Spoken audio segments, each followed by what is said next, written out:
highly dynamic economy and a large, wealthy consumer base.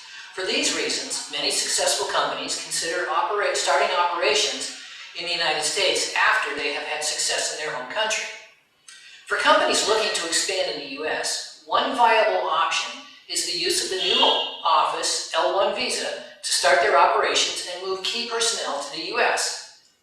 What is a new office? Regulations define a new office as an organization which has been doing business in the United States through a parent, branch, affiliate, or subsidiary for less than 1 year. Since the new office in the U.S. needs to be doing business, the mere presence of an agent or office is not enough to satisfy even the new office requirements for an L-1. In order to qualify for an L-1 where a new office is involved, the petitioner must submit evidence that 1. Sufficient physical presence for the office have been secured. 2. The beneficiary meets the new 1-year continuous employment requirement. And 3. The intended U.S. operation within 1 year will support an executive or managerial position. Let's take a look at a case.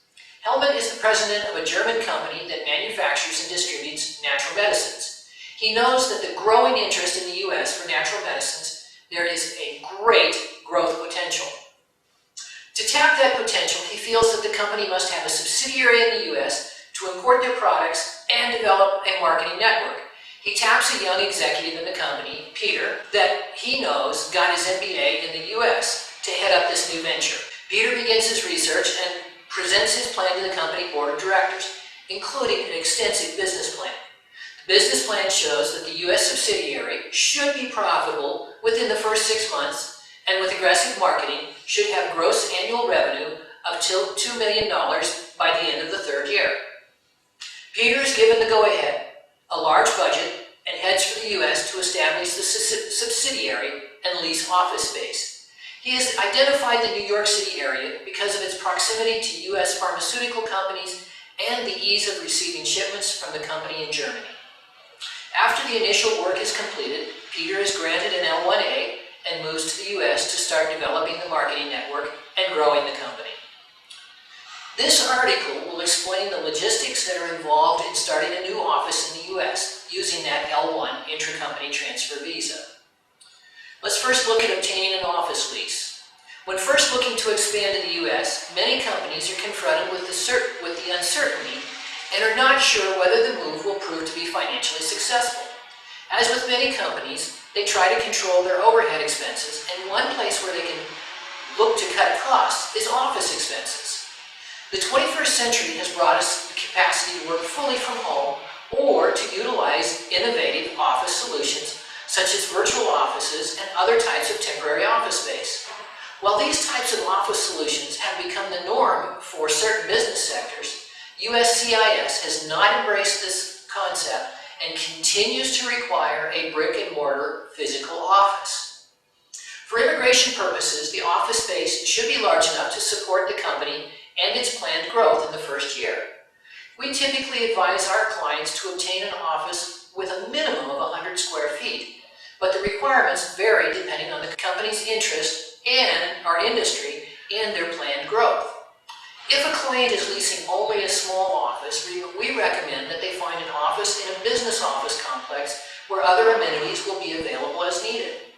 The lease should be signed for a minimum of 6 months, and the newly formed U.S. company should be listed as the tenant on the lease. Often this all involves a 2-step process, because to register the company in the U.S., it is helpful to have a local address. So we typically wait to register the company until the lease has been signed, and then make changes to the lease after the new company in the U.S. has been registered.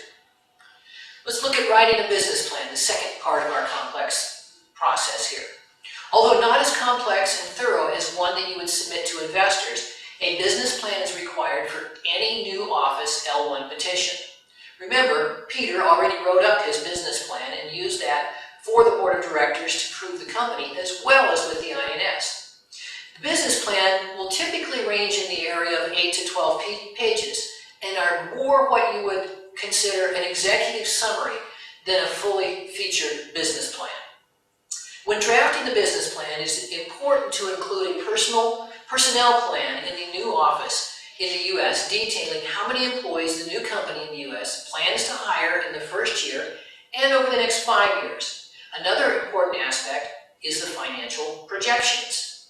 It is important to include forward-looking projections of the company's financials. Examples: revenue, costs, other expenses, setting out the company's short-term and long-term goals.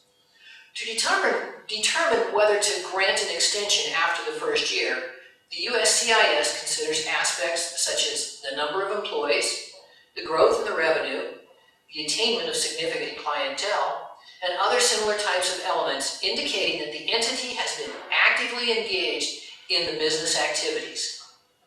All right, third, hiring personnel. This is another case where typical business practices and USCIS policies and immigration law come into conflict.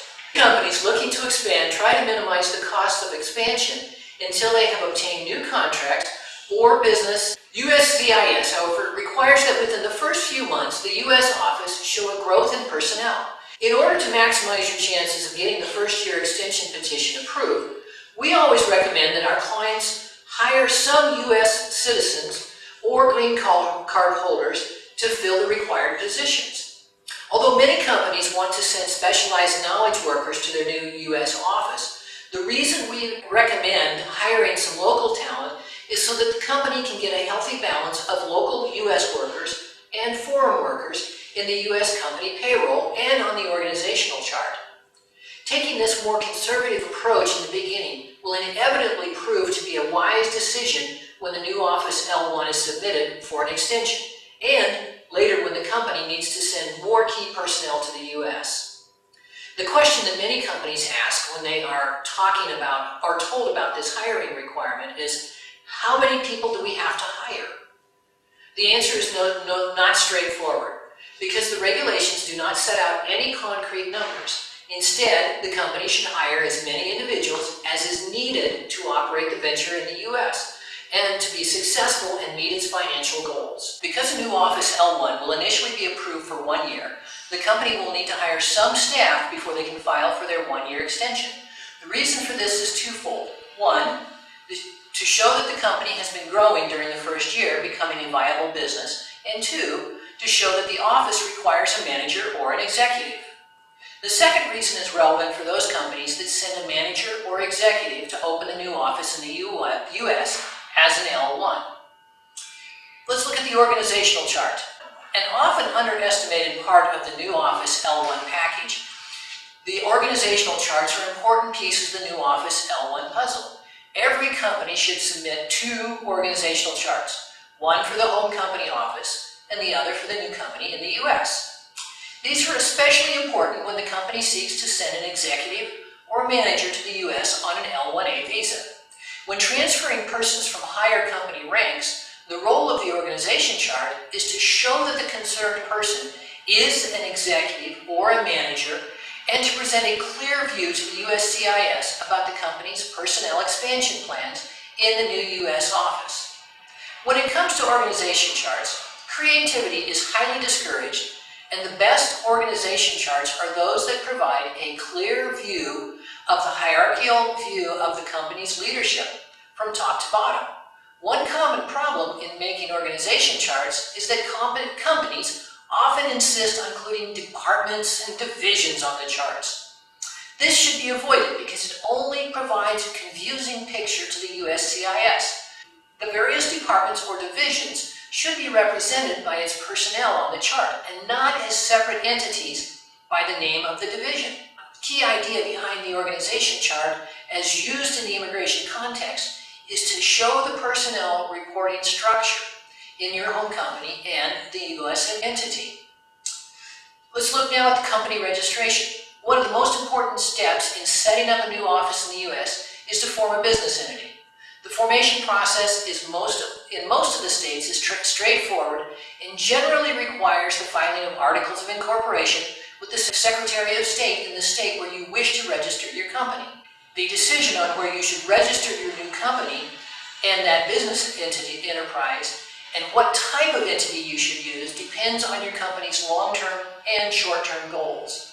You should keep in mind that the choice of a business entity will have an impact on your tax liability and other things, and is best made with the consultation of a trained professional, such as a business attorney or at least a certified public accountant. Most of the times, it makes the best business sense to incorporate in the state where you plan to conduct the majority of the business or where your company is located. Some of the popular business formats are the limited liability company and the corporation. All right, we've been through a lot of things. Let's recap here. Starting a venture in the U.S. under the L-1 Intra-Company Transferee Visa category is a method commonly used by those coming to the U.S. from countries that do not have a treaty providing for e-visas, such as China and India, among many of the others.